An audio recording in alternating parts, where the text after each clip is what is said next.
بسم اللہ الرحمن الرحیم۔ ناظرین، آج ایک نہایت اہم موضوع پر بات کرنے لگا ہوں۔ اس ویڈیو کو سکپ کیے بغیر پورا توجہ سے سنیے گا، انشاءاللہ العزیز آپ کو اس سے بہت فائدہ حاصل ہونے والا ہے۔ میرے پیارے بھائیوں اور میری پیاری بہنوں، جہاں تک میری آواز جا رہی ہے، جو اس ویڈیو کو سماعت کر رہا ہے، پلیز خدا را مہربانی کیجئے، غیبت سے بچ جائیے۔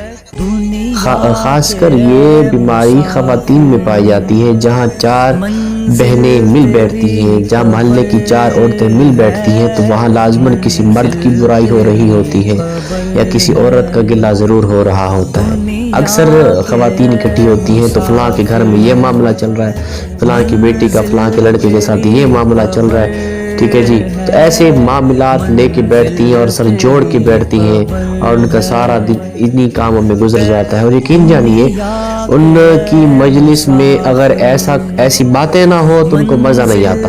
آج مزہ نہیں آیا، آج کوئی کراری بات، کوئی نمکین بات آج سنی نہیں، ٹھیک، آج تو ہمارا دن ہی نہیں گزرا، آج ہم نے کوئی ایسی بات ہی نہیں سنی، ٹھیک ہے نا۔ آج ایک بات سن لیں، جو بندہ یا جو بندی کسی کی غیبت کرے، کل قیامت کے دن تانبے کے ناخنوں سے اپنے چہرے کو اور اپنے سینے کو نوچ کے کھائے گا، چاہے وہ عورت ہو چاہے وہ مرد ہو، مردہ گوشت کھائے گا، نہ چاہتے ہوئے، منہ بگاڑتے ہوئے بھی اس کو دوزخ میں مردہ کا گوشت کھانا پڑے گا۔ تو لہٰذا غیبت نہ کیجئے، جتنا ہو سکے غیبت سے بچیے، اپنی نسلوں کو بچائیے، ٹھیک ہے جی۔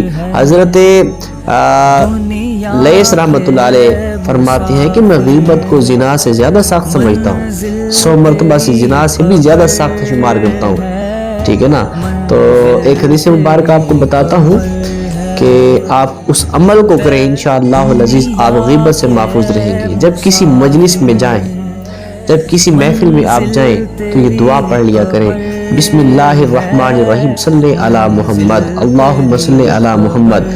اللہ کا نام بھی آ گیا، نبی کریم صلی اللہ علیہ وسلم پر درود پاک بھی پڑھ لیا، تو اللہ رب العزت ایک فرشتہ مقرر کر دے گا جو آپ کو غیبت سے محفوظ رکھے گا۔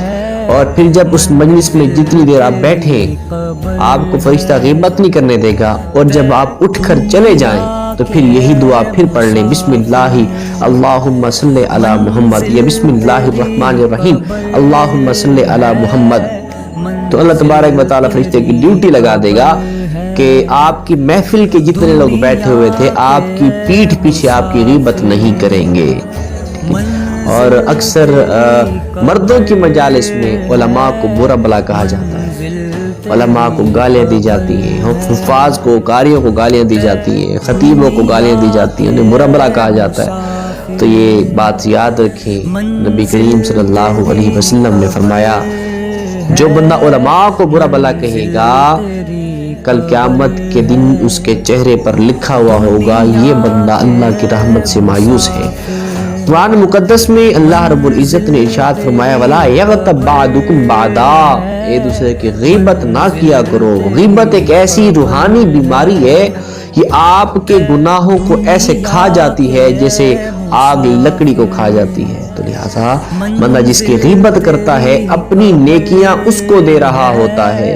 کل قیامت کا دن ہوگا، اللہ تبارک و تعالیٰ کے سامنے بندے کو لایا جائے گا جو بہت نیکیاں لے کر آئے گا۔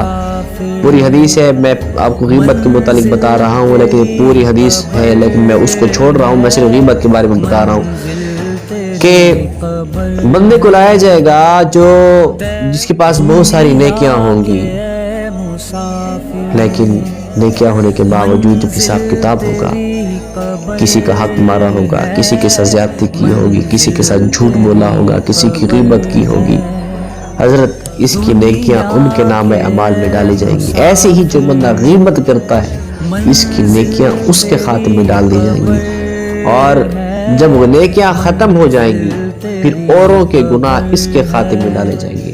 لہٰذا میرے بھائیوں، میری بہنوں، غیبت سے بچیں۔ حضرت موسیٰ علیہ السلام کو اللہ تبارک و تعالیٰ نے وحی کر کے فرمایا، جو بندہ غیبت کرے اور مرنے سے پہلے غیبت سے توبہ کر کے مرے، وہ سب سے آخر میں جنت میں جائے گا، اور جو بندہ غیبت کرتے کرتے مر جائے، سب سے پہلے وہ جہنم میں جائے گا، سب سے پہلے وہ دوزخ میں جائے گا۔ اللہ تبارک و تعالیٰ